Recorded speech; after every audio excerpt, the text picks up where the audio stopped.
warahmatullahi wabarakatuh. Halo guys, perkenalkan nama saya Fatima Pane dengan NIM 1251320151. Saya dari kelas Manajemen Dakwah 1F. Pada kesempatan ujian akhir semester ini, saya akan membahas tentang keluarga sebagai institusi sosial terkecil dalam masyarakat. Keluarga adalah unit sosial paling dasar yang dialami setiap manusia. Disinilah kita pertama kali belajar tentang nilai, norma, dan cara berinteraksi dengan orang lain. Mari kita bahas lebih lanjut. Apa sih keluarga itu? Nah, di sini mari kita bahas keluarga itu apa. Menurut Khairuddin, keluarga itu adalah unit terkecil dari masyarakat yang terdiri dari suami, istri, dan anak-anak, atau bisa juga hanya suami istri atau orang tua tunggal dan anaknya. Dan ada pendapat lain, menurut Murdoch, keluarga adalah kelompok sosial yang tinggal bersama. Ada kerjasama ekonomi dan terjadi proses reproduksi.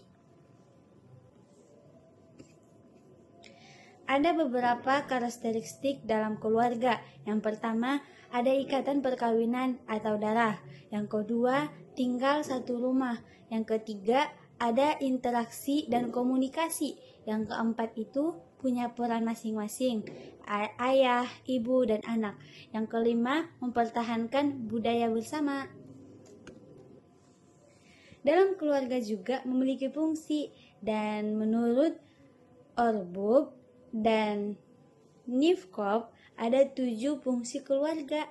Yang pertama itu fungsi afeksi, yaitu tempat merasakan kasih sayang tanpa syarat, pelukan dari ayah, perhatian dari ibu, dan kesehatan mental kita. Yang kedua itu fungsi sosialisasi, adalah keluarga adalah guru pertama anak belajar bahasa, sopan santun, nilai agama, dan mana yang baik dan mana yang buruk. Yang ketiga itu fungsi reproduksi. Melalui perkawinan sah, keluarga jadi tempat legal melahirkan keturunan dan berkelanjutan generasi.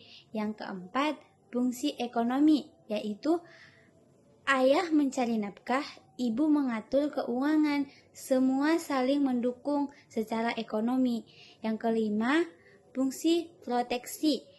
Yang fungsi proteksi adalah keluarga melindungi anggotanya dari bahaya fisik dan psikologi. Tempat ini merasa aman. Yang keenam itu fungsi penentuan status. Status sosial awal kita ditentukan dari keluarga, nama, tempat lahir, pendidikan, orang tua, kelas sosial. Yang ketujuh itu fungsi agama. Orang tua mengajarkan kita sholat, mengaji, puasa, dan nilai-nilai Islam sejak dini. Selanjutnya mari kita bahas bentuk-bentuk keluarga. Yang pertama itu keluarga inti, yang di dalamnya itu ada ayah, ibu, dan anak saja. Paling umum itu ada di kota Jakarta. Yang kedua itu keluarga besar, yang di dalamnya beberapa generasi dalam satu rumah. Kakek, nenek, orang tua, anak, paman, bibi, masih banyak lagi. Itu kebanyakan masih di desa gitu. Yang ketiga, single parent family. Maksudnya hanya ada satu orang tua karena perceraian atau kematian pasangan.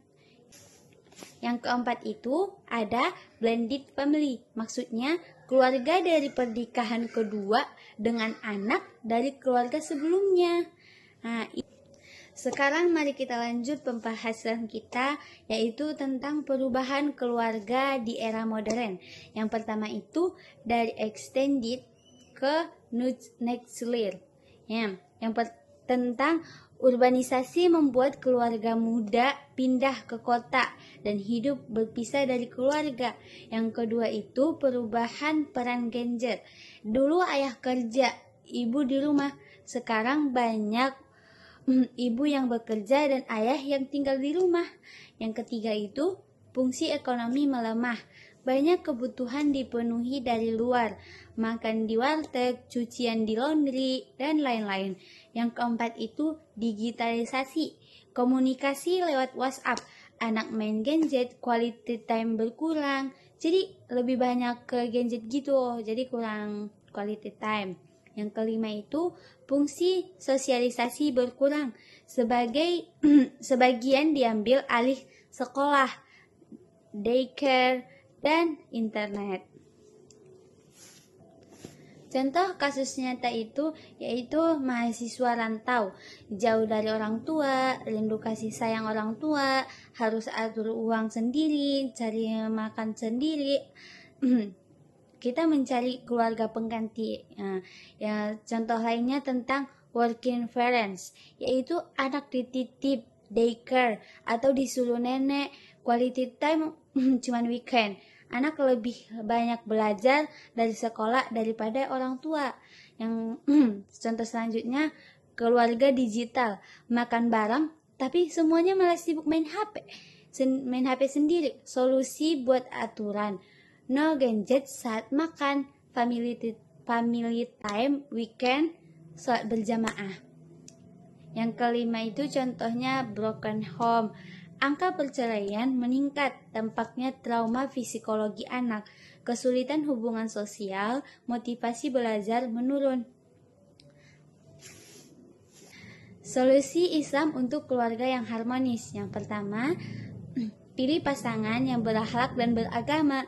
Yang kedua itu komunikasi terbuka antara anggota keluarga. Yang ketiga itu sholat berjamaah dan mengaji bersama. Yang keempat, saling menghormati dan mengasihi. Yang kelima, tidak mudah menyerah saat ada masalah dan saling support. Sekarang kesimpulan, keluarga adalah institusi terkecil tapi paling fundamental dalam masyarakat. Meski mengalami perubahan di era modern, keluarga tetap yang paling penting untuk membentuk karakter. Sebagai calon dai, kita harus menjadi institusi keluarga dan membangun keluarga sakinah mawaddah warahmah. Sekian dari video saya, kurang dan lebihnya saya minta maaf. Semoga bermanfaat. Assalamualaikum warahmatullahi wabarakatuh. Bye bye semua.